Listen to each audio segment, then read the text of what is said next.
I was a trial attorney for about 20 years, and I've tried over 100 cases, and I've worked for both plaintiff firms and defense firms. And I started getting interested in mediation when I went through a divorce about 15 years ago now. And we needed 3 mediations to settle that, because for the first 2 mediations, we just had a really nice mediator. But she didn't push on the hard parts, and she didn't get to the issues that were preventing us from settling, so we didn't settle it. And my former wife and I both wanted to settle, but there were just issues preventing that.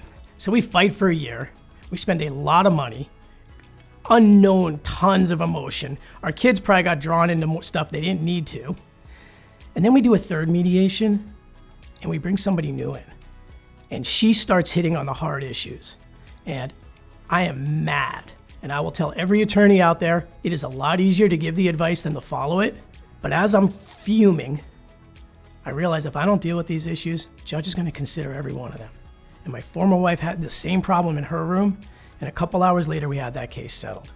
And afterwards, she and I actually sat down a couple weeks beyond that, and how much would you have saved had we brought the good mediator in at the beginning of the case and not at the end? And how much stress and emotion and time could we have avoided wasting? And we saw the value that a good mediator brought. A couple years after that, I got certified, and this is all I'm doing now. I personally handle a lot of insurance coverage, complex issues, bad faith, personal injury, fair amount of construction defect, and then business divorces. We have about a 74% settlement rate overall. And I tell everyone, this is the most fun I've ever had practicing law, because we get to really explore issues with both sides and kind of, what's the number one attorney answer to every question? Well, it depends. Part of what we do is, well, it depends, right? If the jury sees it your way, you got a great idea, you got a great case. What makes you so sure they're going to see it your way and not their way? And that's how we start working through them. I'm pretty direct. Based on my experience, I'm not afraid to touch on those hard issues. At the beginning of every mediation, I warn everyone. If you guys are expecting the mediator who's just going to go back and forth and repeat what one side says to the other, you're going to be in for a surprise. You could hire a carrier pigeon to do that. I'm going to push you. I'm going to ask the hard questions. And here's why. Plan B is a judge or a jury is going to decide this case for you. And I've tried over 100 cases. I've never had them listen to only one side and not the other. And no other attorney ever has either. So I want to let everybody know up front that we're going to deal with some of the hard things.